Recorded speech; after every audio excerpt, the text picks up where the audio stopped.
What's up, boss fam? It's your boy Dun Beezy. If you didn't know, I've been skating for the last 21 years. I've been quad skating for the last 16 years, and I've been professionally skating for the last 5 years. Right now, I'm in Thailand performing and getting ready for some really big shows, doing a lot of training,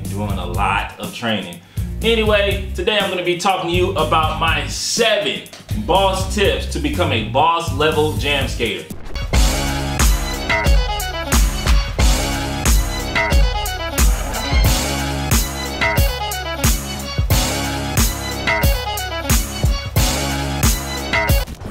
Just like with my last video, this one's gonna be a little bit different than your average tutorial. I'm gonna start off by talking about mindsets and the different things that you should know and understand about the skate style. And then I'm gonna break down the actual moves, because at the end of the day, the most important thing is your mindset. If you have the mindset and you have the knowledge before you go in and before you start making purchases and before you start making a lot of plans, you can really fast track your development and avoid a lot of mistakes.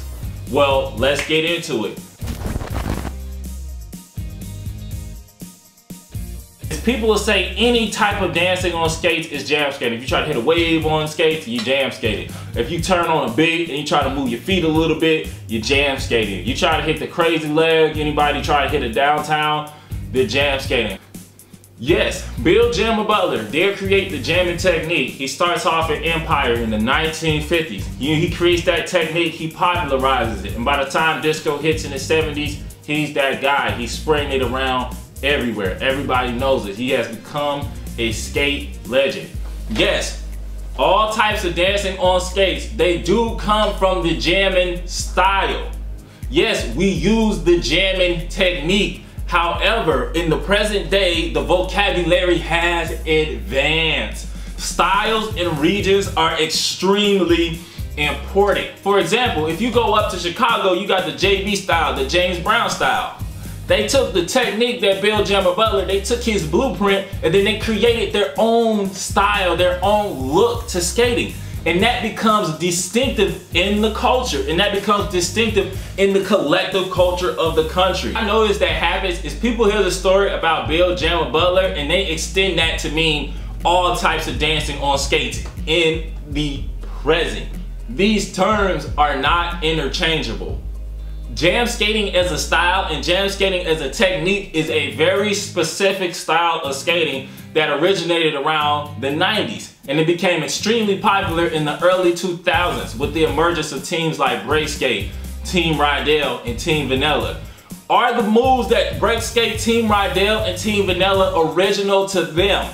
Did they create a lot of the groundwork techniques that they are using? No, because if you go back down to Venice Beach in the 60s, 70s, and 80s, you're gonna see a lot of them with those same techniques.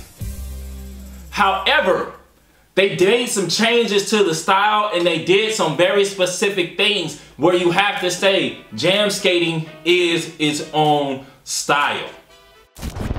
So when you call everything jam skating, the first thing that you do is you ignore that specific type of skating and you ignore that specific type of technique.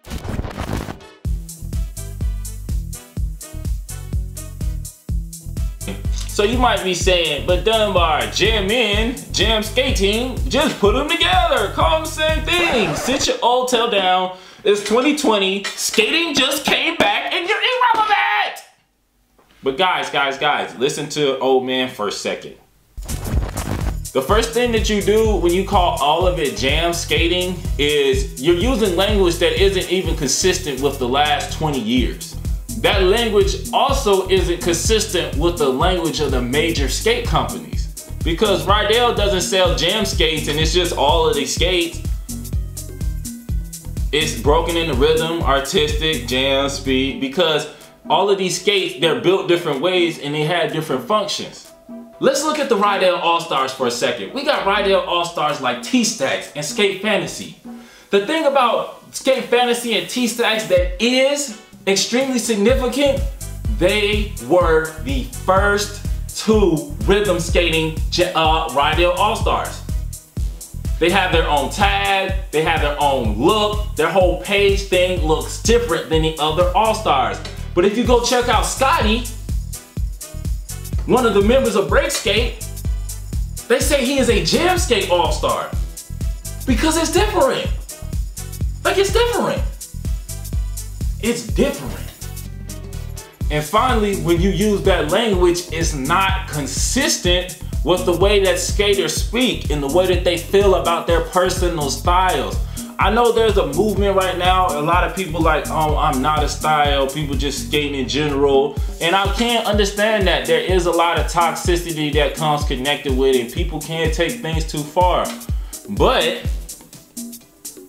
your style, your region, the moves that you decide to do and how you specifically dance are your culture. When you call everything jam skating, you ignore each and every regional skate culture. Or even if you go to the rinks, there's a distinct difference between rinks. You have like jam skating rinks. Let's say you go out to the Sparkles in Hiram. That's more of a jam skating rink. But if you go down to the Golden Glide, it looks completely different. Yeah, you have some people there that are jam skating. Yeah, you have some people that do adopt some of the moves of the popular term jam skating. But the entire rink, the entire culture of the rink is completely different. And the next thing that's really, really different is the way that jam skating and the way that rhythm skaters, they actually interact and have events. Because you have events like Skate-a-thon. You have events like Rolling in the Carolinas. These are adult skate gyms and they have a completely different feel. They have a completely different itinerary than jam skate events like Heartbreak. Heartbreak's a straight up competition. They come in there to skate and dip. You win, you win, you lose. It's very battling. It's extremely combative. It's very competitive. However, when you come to the rhythm style, it's just a party. I might run 2 or 3 rounds with you, but at the end of the day, there's not 3 judges sitting on the side saying, okay, you're gonna win or he's not gonna win. It's all adults. People be having parties and stuff. They be getting drunk. It's real, it's real, it's real, it's real. So that's another huge difference between jam skating and rhythm skating. The entire style and the entire culture that goes into the event.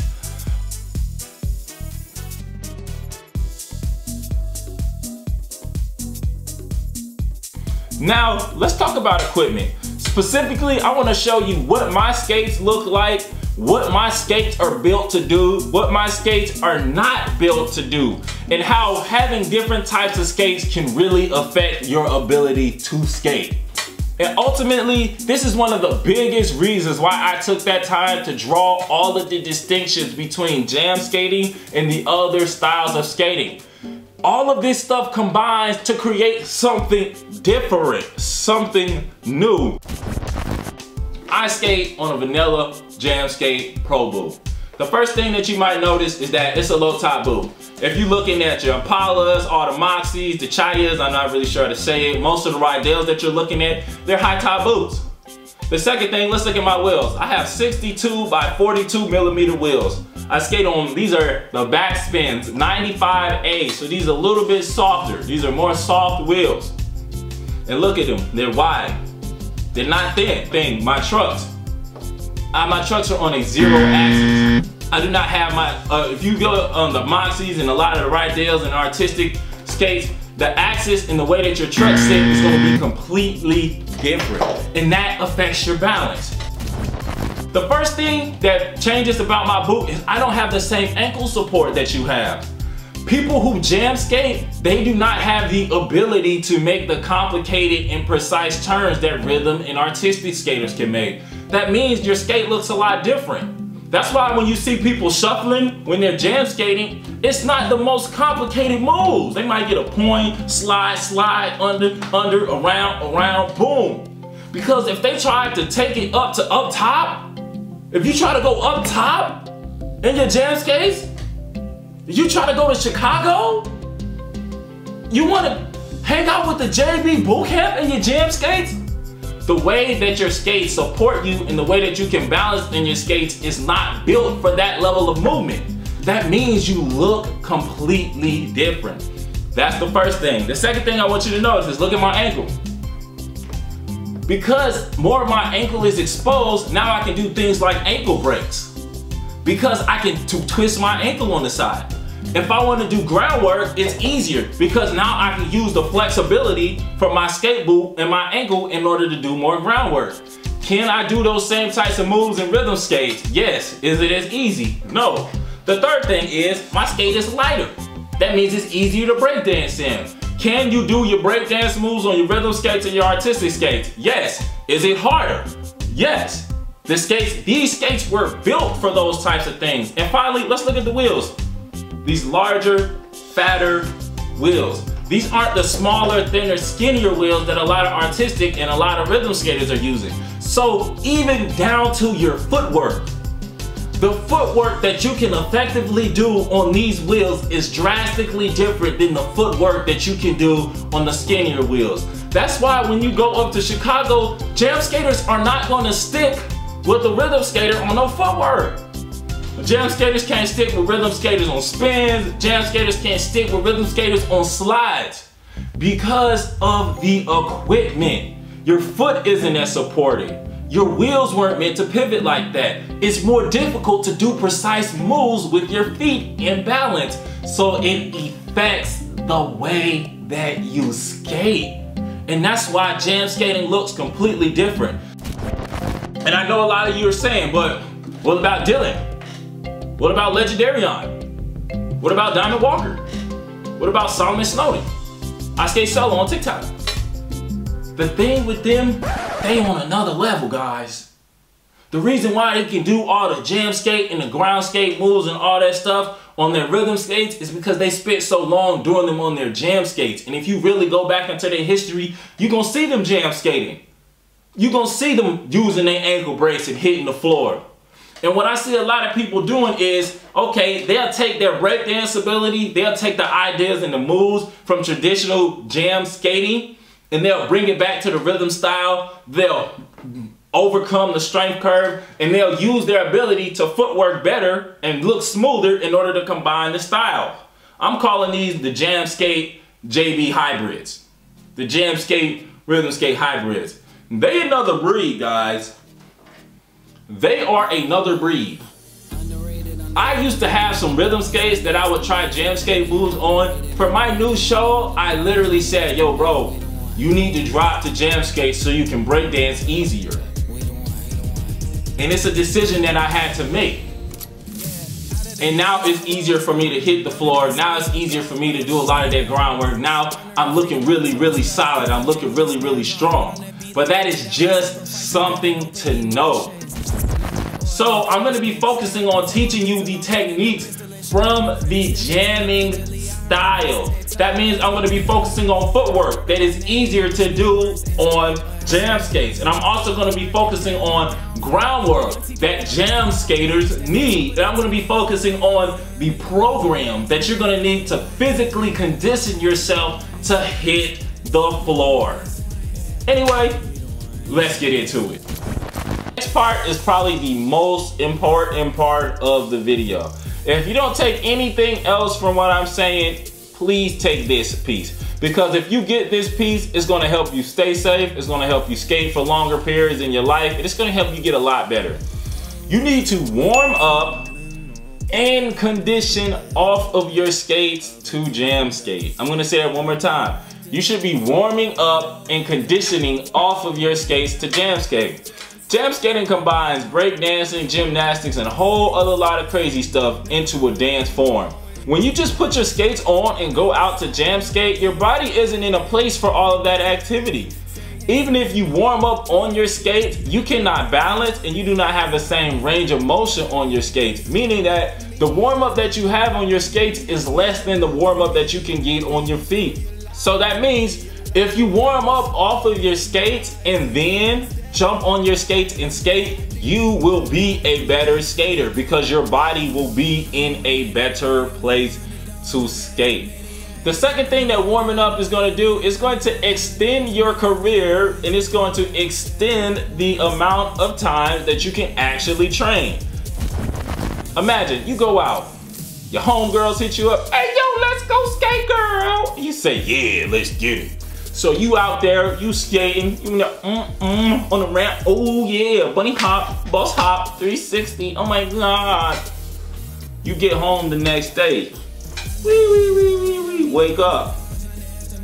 Oh my God, my neck, my back. The inside of my thighs and the outside of my thighs is on fire. Yo, I can't even really move like that. Bruh, I can't skate today. I'm too sore. I'm too sore to skate. Has that ever happened to you? It's real.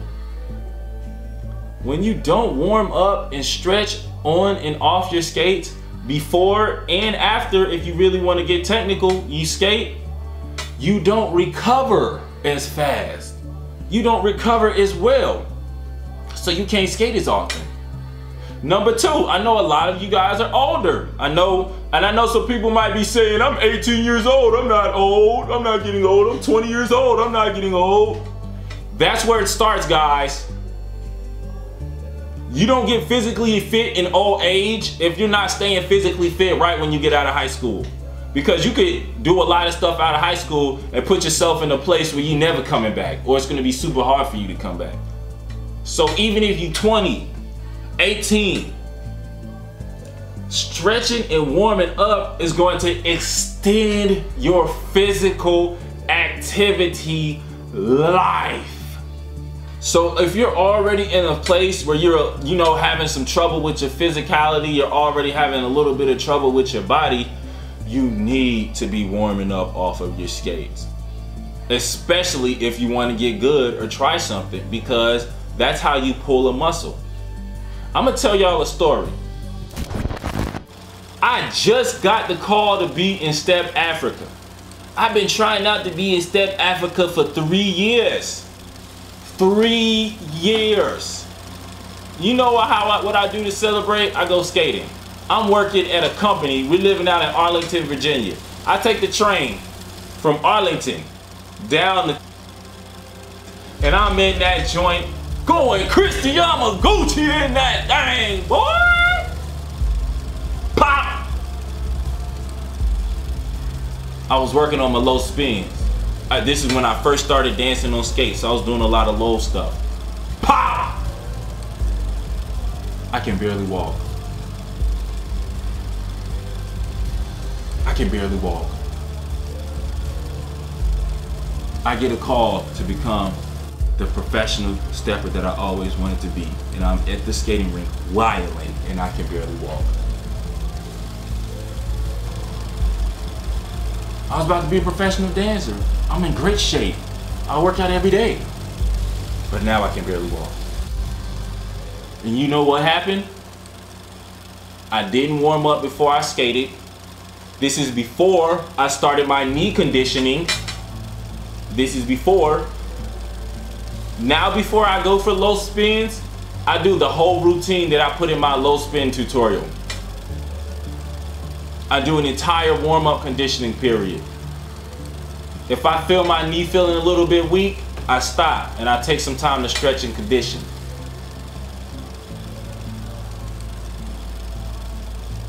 Putting your skates on and dancing on your skates does not mean that everything that's going on with your body doesn't exist.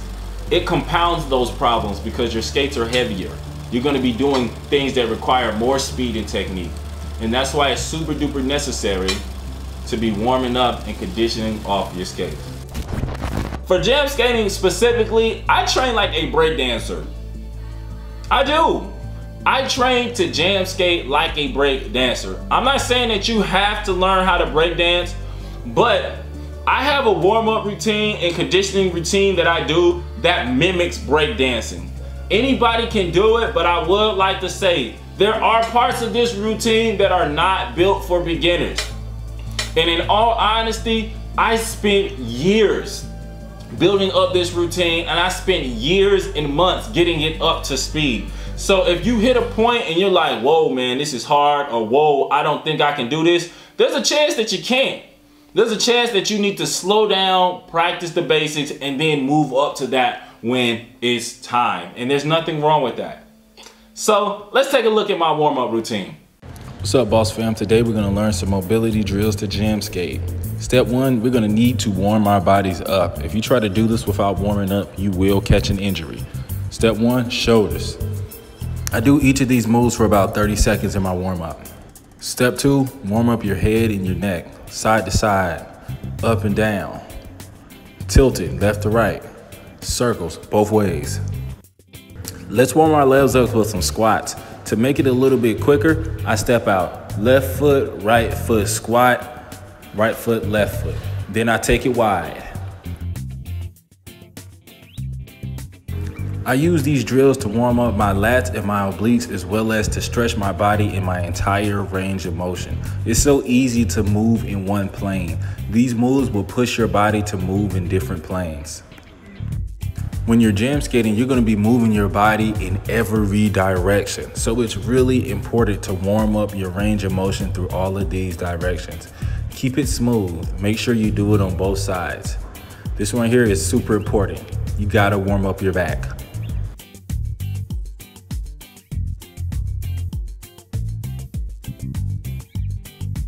Put your hands on the ground and go into a deep squat. Do this wide and do this close. Run off on the plug. Kick yourself for your bad decisions. Boss jacks. These are the moves I use to condition the jam skate. Step one, I make sure to wear some gloves because the ground will scratch them hands up. I stretch out my wrist first because if you go straight into groundwork without stretching your wrist, you're gonna hurt your wrist and you cannot practice for as long. Breakdance hands. Put all 5 fingers flat on the ground. Now raise your palms. This is what it looks like from the side. Do this from plank if you're more advanced. Hold the plank. If you're more advanced, go for push-ups. After you got push-ups, try some clap push-ups. This will really help your explosiveness. Hold the plank and jump your feet out to the V and in. Out to the V and in. How to condition for groundwork, part 2. Getting on the ground.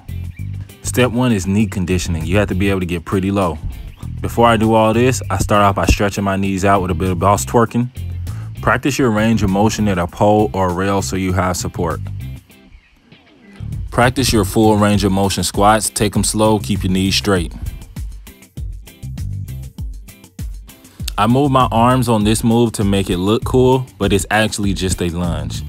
Keep your hips square, lunge slow and low, but do not touch your knee on the ground. Practice this lunge to work on your range of motion in the lunge. This can really help switch it up. Sit on the ground with your legs in the V. First raise your left leg, then your right leg, and then both legs at the same time. In order to jam skate effectively, you're gonna need to be very flexible. This is my basic yoga warm-up routine. You can do more than this. You can do whatever you're comfortable with, but make sure you do it on both sides. Strong abs equals a strong jam skate. Let's get it. Boss extensions. Make sure you're doing them to the left and to the right too. Boss touches. Just want to try to touch your toes. Boss hollow bodies. Stretch them out, bring it back in. Keep it tight. Boss V's. Kill them. Oop. Eek. Boss holds. Don't let your feet touch the ground.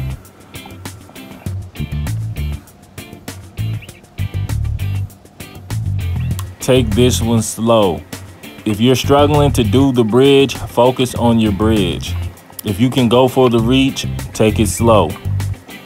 Now it's time to go X Games mode. Put your hands on the ground and put your feet out to the V. Now alternate hands and touch your other shoulder. Take it slow. Let's see what this looks like a little bit faster. Out. In, switch, out. Boss level. This will really help your boss V. Level 1, just hold the side plank. Make sure to practice on both sides. If you're a boss, raise your leg, both sides. This is how I get out. Keep it smooth. Doing mountain climbers on beat is a dance move. Practice jumping your feet out and going from the left and to the right. This will really help. We're gonna take this one slow. Right foot, left foot, right foot. Other side, left foot, right foot, left foot. When you hit boss level, you're gonna be able to just straight jump out. Take it slow. Now our bodies are ready to go into the mobility drills. We're gonna start off by our low squat, and I want you to lean left to right. Now I want you to walk in a square in your low squat.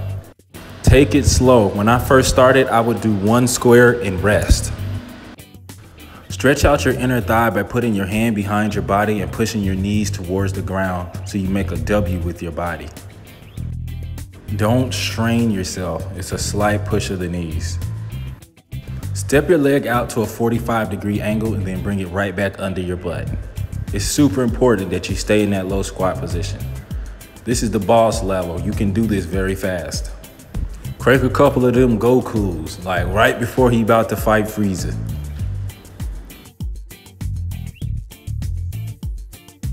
I practice these moves in a set. I start off with my low squat, and then I do 2 kick out moves. Then I bring my feet in and step back into my plank, out to the W, feet back in, and then back to my low squat. I do this in order to practice my mobility through my entire range of motion. You want to keep this low because when you're jam skating, you're going to want to transfer your feet from the back of your body to the front of your body while staying low. Start off by taking it slow. Look at my feet from the back. Step them straight back to the plank and then out to the W and back in before bringing them up to the front. Start off slow. As you get stronger and you get more flexible, you can speed it up to boss level. This is how fast I practice. Notice how I jump into the moves. I spent several months working up to this speed and conditioning my body to move this fast.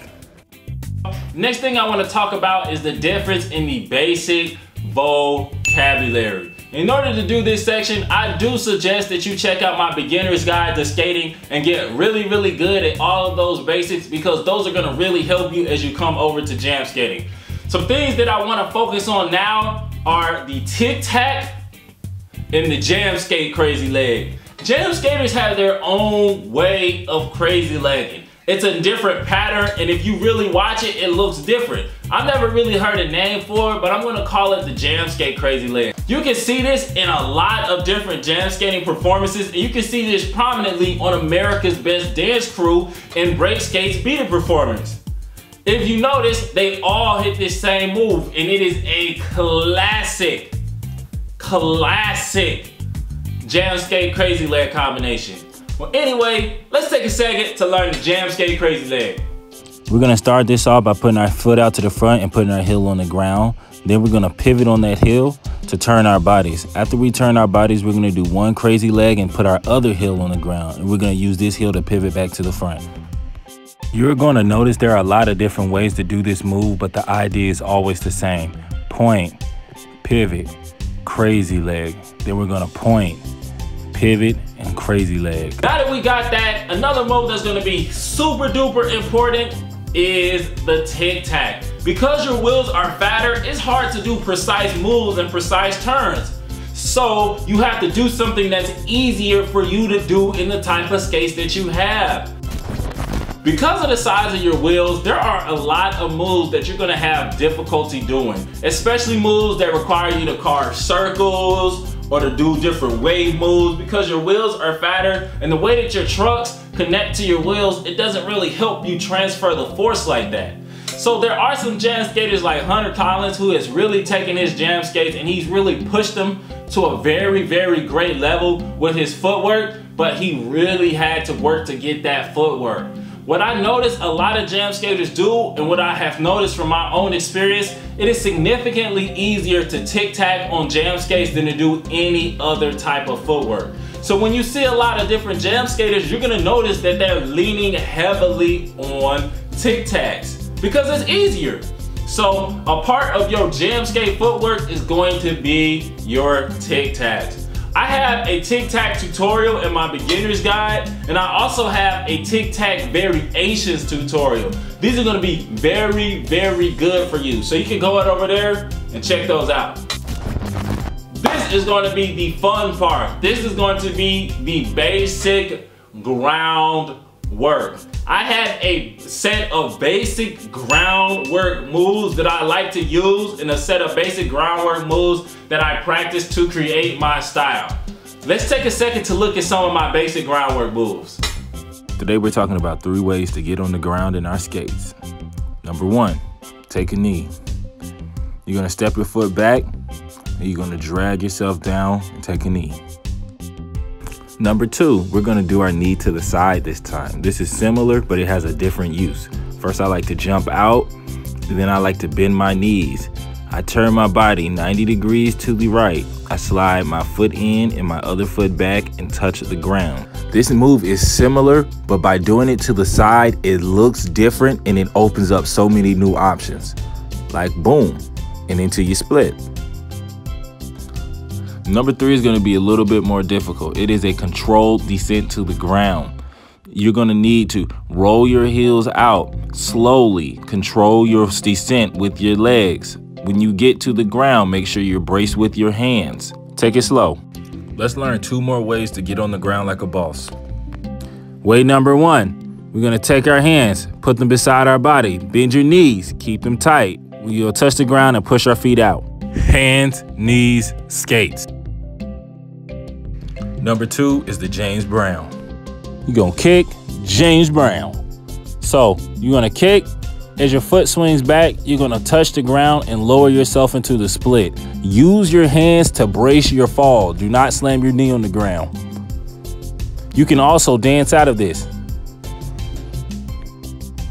Subscribe on YouTube for more jam skate tutorials. What's up, boss fam? Today we're gonna learn our boss groundwork starter kit. Move number 1, our boss V. We're gonna push our feet out at shoulder width apart, bring them back in and push them out to the V. V, in, out, in, V. Now we're gonna do the boss plank. Push your feet out, keep them shoulder width apart, drag them back in, push them to the back for the plank. Out to the front, pull them in, come back to the plank. Keep it low. Bend your knees and touch the ground. As your right foot goes forward, your left foot goes back. Now switch sides. Your left foot's gonna go forward and your right foot's gonna go back as you switch hands. Alternate this to complete the move.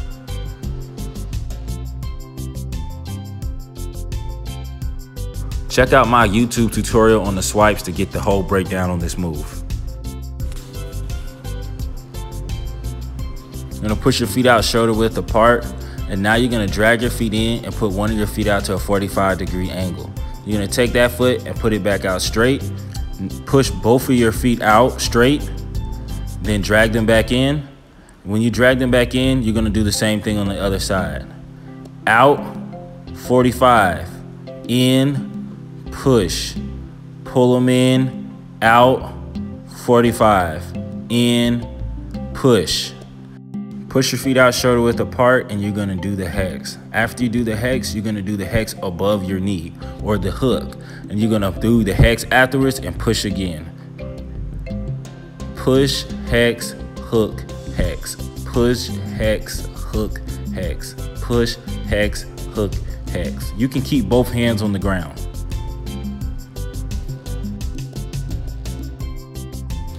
Boom.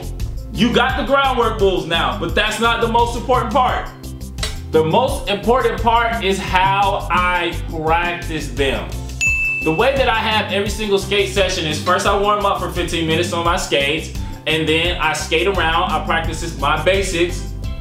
My conditioning, and then I practice my groundwork for 15 minutes. I take the basic moves that I taught you in those tutorials and I cut on a song and I do them on beat for 15 minutes. But what I usually do is do about 45 seconds on each move, rest for 30 seconds, and then do 45 seconds practicing the next move. This is important because, listen up, your groundwork can be trash. A lot of skaters are not prepared to hit the ground. A lot of skaters spend too much time on the ground. A lot of skaters love groundwork, but they don't practice the groundwork. And you can tell when somebody doesn't practice. Practicing your groundwork for 15 minutes a day, 45 seconds on, 30 seconds off with these moves is how you get strong. This also forms the building block of my entire style. Every move that I do, every move that comes out when I'm freestyling is a combination of these basic moves, and it really helps me build a lot of strength. Well, everybody, that's everything that I have for you today. If you have something that you want me to cover, make sure you put that down in the comments. If you like the video, you want to see more, make sure you like and subscribe and follow on Instagram and such. Well, until next time, Larg on, boss fam.